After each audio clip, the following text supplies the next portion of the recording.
Sur le papier, faire une interview, ça paraît simple, mais il y a quelques points à respecter pour avoir un rendu de pro. Chez Monza Studio, on fait de nombreuses interviews pour nos clients, que ce soit pour du documentaire ou de l'institutionnel. Il faut savoir s'adapter aux contraintes de lieu, que ce soit pour la lumière, le cadre ou encore le son. Et aujourd'hui, je vais te présenter nos tips pour réussir ton interview. Le premier point important, ça va être le cadre. Le premier conseil que je peux te donner, ça va être de détacher le sujet du fond. Évite d'avoir ton sujet collé à un mur, c'est pas forcément esthétique. Nous, on aime quand il y a de la belle profondeur de champ. Si ton objectif permet d'ouvrir à f2.8 ou à un 8, c'est parfait, ça permet d'avoir un joli flou et un joli bokeh autour de ton sujet. Les clients adorent ça, tout le monde aime ça, ça fait très ciné. En plus de ça, ça permettra d'isoler ton sujet, de le mettre en avant parce que c'est l'objectif d'une interview.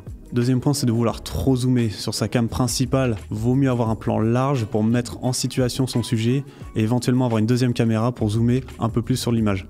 On peut filmer en 4K et recrop en post-prod, c'est pas un souci pour ça. Toujours dans la composition de son image, on a tendance à mettre trop d'air au-dessus de la tête de notre sujet, c'est pas forcément esthétique, ou inversement de pas en avoir assez et être un peu en casquette, c'est pas forcément très esthétique. Une règle qui permet de corriger ça, c'est tout simplement la règle des tiers, qui est très simple, qui est applicable en photo ou en vidéo, et qui permet d'à chaque fois réussir son cadre. Ça peut paraître évident, mais c'est primordial, c'est d'avoir un bon trépied de qualité. Nous, on utilise un trépied vidéo de la marque KNF Concept qui nous l'a gentiment prêté. Le trépied vidéo de la marque KNF Concept, il a pas mal d'avantages pour nous. Le premier, c'est qu'il a une tête fluide, donc pour la vidéo, c'est vraiment idéal. Pour le confort d'installation, c'est vraiment parfait. Même vis-à-vis du client, on gagne du temps, on est plus crédible, donc c'est vraiment parfait pour ça. Il a une grande taille parce qu'on peut faire face à des clients qui peuvent être debout et qui font une certaine taille, par exemple 1m90. Et là, il nous faut un trépied qui puisse monter à cette hauteur. En plus de ça, l'installation est hyper rapide. Pour le poids, je trouve qu'il est très bien parce qu'il est assez léger pour le transport, mais suffisamment lourd pour avoir une bonne stabilité. Il nous suit toujours sur le terrain, donc on remercie KNF pour ça. Maintenant que tu as posé ton cadre, c'est bien, mais ce qui va réellement faire la différence, c'est ta lumière. Un truc de base du cinéma, c'est la lumière en 3 points. Tu vas avoir ta key light, ta fill light et ta backlight. Ta key light, ça va être ta lumière principale, souvent la plus puissante, que tu vas mettre de 3/4 sur ton sujet. Ta backlight, elle, va servir à détourer un petit peu ton sujet. Ta fill light, elle, va casser un peu ce contraste qu'on peut avoir sur l'autre côté du sujet. Encore une fois, la lumière, tu es libre de faire ce que tu veux. Tu peux avoir seulement une key light pour avoir du contraste sur ton sujet. Nous, on adore ça. Des fois, on n'utilise qu'une seule light pour nos interviews. 300 watts permet d'avoir suffisamment de puissance pour couvrir tout type de conditions et d'être hyper à l'aise sur le terrain, et en bicolore pour pouvoir gérer la température et pouvoir contrebalancer et être assez créatif sur le terrain. Si ta lumière est trop forte, ça va pas forcément être très esthétique. Là, je te recommande d'avoir une softbox. Nous, on utilise une softbox assez large. Petit tip, si tu as un petit budget, tu peux utiliser une seule light avec une softbox. Tu n'as pas besoin d'en avoir 50 000. Si tu es en studio, sur un fond noir, 60 watts pourrait suffire. Par contre, si tu vas en extérieur, ce serait bien d'avoir au moins 150 watts. Si tu te retrouves dans des conditions en extérieur et que ta seule source de lumière c'est le soleil, il y a quand même quelques points à respecter pour avoir un rendu un peu plus pro. Le problème de la lumière extérieure, c'est qu'elle est très changeante. Qu'il y ait des nuages ou non, tu ne pourras pas forcément la maîtriser. Mais ce qui est important, ça va être de comment placer ton sujet à l'extérieur pour éviter d'avoir une lumière trop dure, trop face. Donc je te conseille d'être un peu 3/4. Ce qui va être vraiment important, ça va être l'orientation de ton sujet face au soleil. Le son dans l'audiovisuel, c'est le plus important. On fait de l'audiovisuel, donc l'audio vient avant le visuel. Si tu utilises un micro de mauvaise qualité avec une cam de cinéma, ça marchera pas. Il y aura une incohérence et le message passera pas forcément. La première chose à faire, ça va être de définir une salle bien isolée.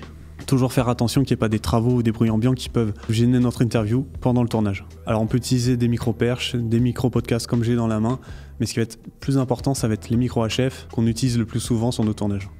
Là, je peux tout simplement te montrer une différence entre un son de caméra et un son avec le micro. On voit bien la différence, que c'est vraiment pas la même.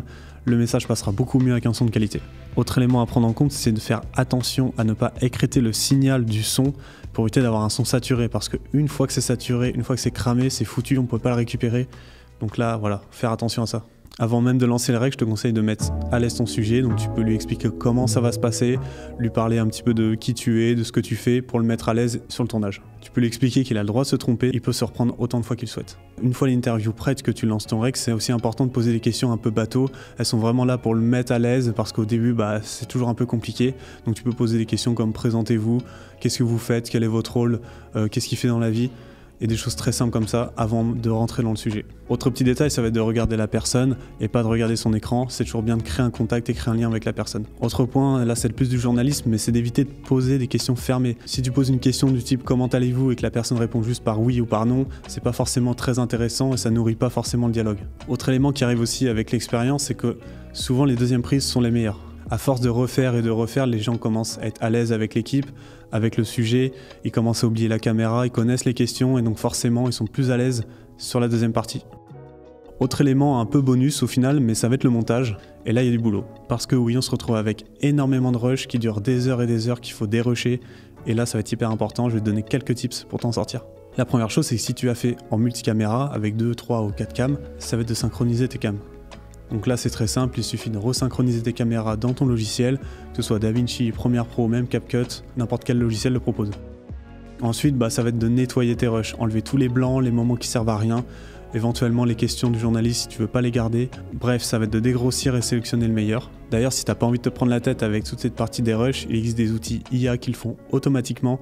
J'en parle dans la vidéo juste au-dessus. Je te détaille toutes les IA que nous on utilise à l'agence qui nous font gagner énormément de temps pour faire le dérush automatiquement de tes montages, mais aussi améliorer le son de ton interview.